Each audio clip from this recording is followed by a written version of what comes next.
সিচুয়েশনটাকে কাটাতে চেয়েছিলেন, সেই জন্য উনি স্বস্তির বলে উল্লেখ করেছেন। আর তাছাড়া উনি কিছু জানেন টানেন না, এইটা স্বস্তির তো নয়। ভুল কোনটা ভুল? এ তো অপরাধ করেছেন। এই অপরাধকে এখন ভুল বলে চালাচ্ছেন? এত কোটি টাকা কোটি কোটি টাকা কোত্থেকে এলো আপনার শিক্ষামন্ত্রীর এতে, শিক্ষামন্ত্রীর বান্ধবীর খাটের তলায়? এত সোনা আপনাদের অন্যান্য যে দালালগুলো ধরা পড়েছে তাদের হাতে। আমি মমতা ব্যানার্জিকে বলবো উল্টোপাল্টা শব্দ ব্যবহার করবেন না। আবার যদি নিয়োগ হয় সব যোগ্য চাকরি পাবে, নিশ্চয়তা নেই, প্রথম কথা। দ্বিতীয় কথা হচ্ছে আবার যে পরীক্ষা হবে তাতে কারা কারা যোগ দিতে পারবেন সে সম্বন্ধেও আমি অন্তত অর্ডারটা পড়ে স্পষ্ট হয়নি আমার কাছে। দায় স্বীকার করে তিনি স্বচ্ছ যোগ্যদের চাকরি বহাল রাখার কথা কিন্তু কখনোই বললেন না। বলবেন না, ও তো সেই মোরাল রাইট নেই, সেই মেরুদণ্ডটাই নেই। ওনারা এত টাকা খেয়েছেন হাজার হাজার অবৈধ চাকরি প্রার্থীর থেকে, এবং সেই টাকায় এতটাই বেনিফিটেড হয়েছেন যে ওনার পক্ষে কথা বলা সম্ভব নয়। চোরদের পাশে দল থাকবে না তো কার পাশে থাকবে? ওটা চোরদের দল, চোরদের জন্য, চোরদের দ্বারা। দাগি নন যারা, সেই শিক্ষকদের আপাতত কাজ করার যে অনুমতি সুপ্রিম কোর্ট দিয়েছে তাকে স্বস্তির বলে উল্লেখ করছেন মুখ্যমন্ত্রী মমতা বন্দ্যোপাধ্যায়। আপনার কি মত এই বিষয়ে? মুখ্যমন্ত্রী মমতা বন্দ্যোপাধ্যায় তো যে কোনো রকমে এই সিচুয়েশানটাকে কাটাতে চেয়েছিলেন, সেই জন্য উনি স্বস্তির বলে উল্লেখ করেছেন। আর তাছাড়া উনি কিছু জানেন টানেন না, এইটা স্বস্তির তো নয়, এইটা বরং জটিলতাকে আরও বাড়িয়ে দিয়েছে। মুখ্যমন্ত্রী আরও বলছেন যে এই বছরেই সব সমাধান হবে বলে আশা করি। মানুষের কাজে ভুল করি না, নিজের কাজে ভুল করতে পারি। যথাসময়ে শিক্ষকরা বেতন পাবেন। একটা স্বস্তি যখন হয় ভবিষ্যতের স্বস্তিও তার ওপর নির্ভর করে। কি বলবেন? ভুল কোনটা ভুল? এ তো অপরাধ করেছেন। এই অপরাধকে এখন ভুল বলে চালাচ্ছেন? এত কোটি টাকা কোটি কোটি টাকা কোত্থেকে এলো আপনার শিক্ষামন্ত্রীর এতে, শিক্ষামন্ত্রীর বান্ধবীর খাটের তলায়? এত সোনা আপনাদের অন্যান্য যে দালালগুলো ধরা পড়েছে তাদের হাতে, এত টাকা কোত্থেকে এলো? তাদের এত বিষয় সম্পত্তি কীভাবে হয়ে গেল? কালীঘাটের কাকু কি বলেছে? তার প্রভু হচ্ছেন অভিষেক বন্দ্যোপাধ্যায়, সেখানে টাকা পাঠানো হতো। এটা ভুল। আমি মমতা ব্যানার্জিকে বলবো উল্টোপাল্টা শব্দ ব্যবহার করবেন না। যাকে যা বলে সেটাই বলবেন। অপরাধকে ভুল বলে চালানোর চেষ্টা করবেন না। তিনি বলছেন এবছরের মধ্যেই সব সমাধান হয়ে যাবে। ঠিক কী সমাধান হয়ে যাওয়ার ইঙ্গিত দিতে চাই? ওনার এসব গোল গোল কথা বলা অভ্যেস আছে। কী সমাধান হয়ে যাবে উনি নিজেও জানেন না। সমস্যাটা কি সেটাও বোধহয় ভালো করে উনি জানেন না। ওনাকে কি একদল লোক ওনাদের আছে, তারা কেউ কেউ বোঝাচ্ছে এটা ওটা সেটা, উনি সেই অনুযায়ী কথা বলতে শুরু করে দিয়েছেন। কী সমাধান হবে? কিসের সমাধান করবেন? আপনি আর ভালো করে জাজমেন্টটা পড়েছেন?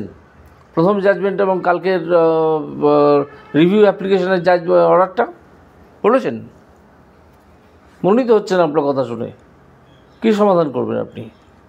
কী সমাধানের কথা বলছেন আপনি?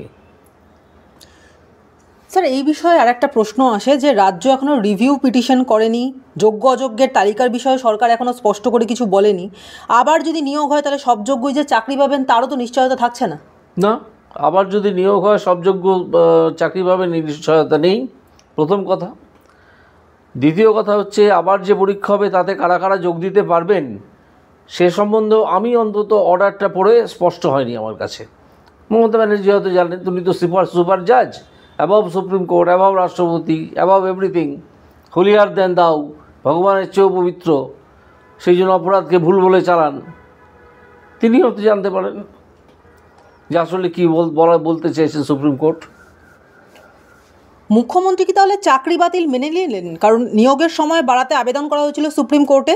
দায় স্বীকার করে তিনি স্বচ্ছ যোগ্যদের চাকরি বহাল রাখার কথা কিন্তু কখনোই বললেন না। বলবেন না, ও তো সেই মোরাল রাইট নেই, সেই মেরুদণ্ডটাই নেই। ওনারা এত টাকা খেয়েছেন হাজার হাজার অবৈধ চাকরি প্রার্থীর থেকে, এবং সেই টাকায় এতটাই বেনিফিটেড হয়েছেন যে ওনার পক্ষে কথা বলা সম্ভব নয়। স্যার তাহলে শিক্ষাকর্মী মানে যারা গ্রুপ সি এবং গ্রুপ ডির কর্মী যারা, তারা এই সুযোগ কেন পেল না, এই নিয়েও একটা প্রশ্ন উঠছে। তাহলে তাদের দুর্নীতিটা ঠিক কীরকম ছিল? সুপ্রিম নির্দেশের কারণে এখনও যেসব শিক্ষাকর্মীরা স্কুলে যেতে পারছেন না, তাদের পাশেও তৃণমূল রয়েছে, এমনই বার্তা দিয়েছেন ব্রাত্য বসু শিক্ষামন্ত্রী। দুর্নীতিটা একই ধরনের ছিল, কিন্তু গতকালকের যে অর্ডার, সেখানে সুপ্রিম কোর্ট ক্ল্যারিফাই করে দিয়েছে যে সেখানে দুর্নীতির ব্যাপকতা এবং গভীরতা অনেক বেশি। সেই জন্য সুপ্রিম কোর্ট তাদের ক্ষেত্রে এই অর্ডারটাকে অ্যাপ্লাই করেনি। আর ব্রাত্য বসু কী বলেছেন? ব্রাত্য বসু বলছেন যে দল এদের পাশেও আছে। তো থাকতেই তো হবে, চোরদের পাশে দল থাকবে না তো কার পাশে থাকবে? ওটা চোরদের দল, চোরদের জন্য, চোরদের দ্বারা। স্যার তাহলে নতুন করে পরীক্ষা যদি নেওয়া হয়, তাহলে আবার যে দুর্নীতি হবে না এর গ্যারান্টি কে দেবে? প্রশ্ন বিক্রির সম্ভাবনা তো থাকছে। কোনো গ্যারান্টি নেই, কোনো গ্যারান্টি নেই।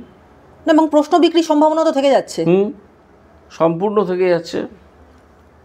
আমি অন্তত দেখতে পাচ্ছি না ওদের কোনো সদিচ্ছা যে কীভাবে এই দুর্নীতিটা আটকানো যায় সেই নিয়ে।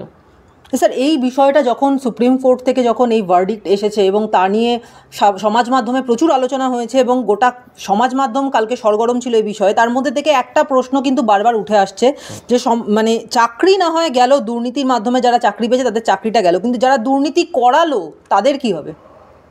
যারা দুর্নীতি করালো তাদের তো বিচার চলছে, পার্থর বিচার চলছে, আরও কয়েকজনের বিচার চলছে, সুবিরেশ সব জেলে আছে, তাদের বিচার চলছে।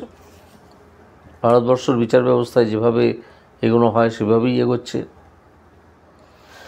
সাংসদ কল্যাণ বন্দ্যোপাধ্যায় জানিয়েছেন এই পদক্ষেপের ব্যাপারে তো আমরা আগে থেকেই বলেছিলাম, সিপিএম বিজেপি শুধু খেতে জানে, এরা কাউকে চাকরি দেয়নি, যা হচ্ছে সব মমতা বন্দ্যোপাধ্যায়ের নির্দেশে আদালতে আবেদন জানিয়ে হচ্ছে। দেখুন, এই প্রাণীটি একটি আশ্চর্য অভদ্র, তার কোনো মন্তব্যের জবাব আমি দেবো না। বেআইনি হলেও চাকরি তো পাচ্ছে, ছেলেরা দুটো খেতে পাচ্ছে, এই কথা বলছেন মদন মিত্র, কি বলবেন? তার যার যেরকম স্ট্যান্ডার্ড সে সেরকম কথা বলবে, যার যেরকম স্ট্যান্ডার্ড সেরকম বলবে। তাহলে তো কোনো রুলস রেগুলেশনস অ্যাক্টের কোনো দরকারই ছিল না। রকে বসে আড্ডা মারছে কেউ, তাকে তুলে এনে বলা হলো যাও তুমি টিচার হয়ে গেলে, তাকে খেতে তো দেয়া হলো।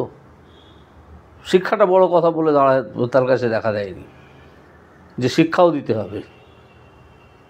উনি নিজে কী ধরনের পড়াশোনা করেছেন, কোথায় কী পড়াশোনা করেছেন আমি জানি না, তবে এই কথা থেকে খানিকটা বোঝা যায় যে তার শিক্ষার মান এবং তার কোথায় তিনি পড়াশোনা করেছেন এসবের মান খানিকটা বোঝা যায়।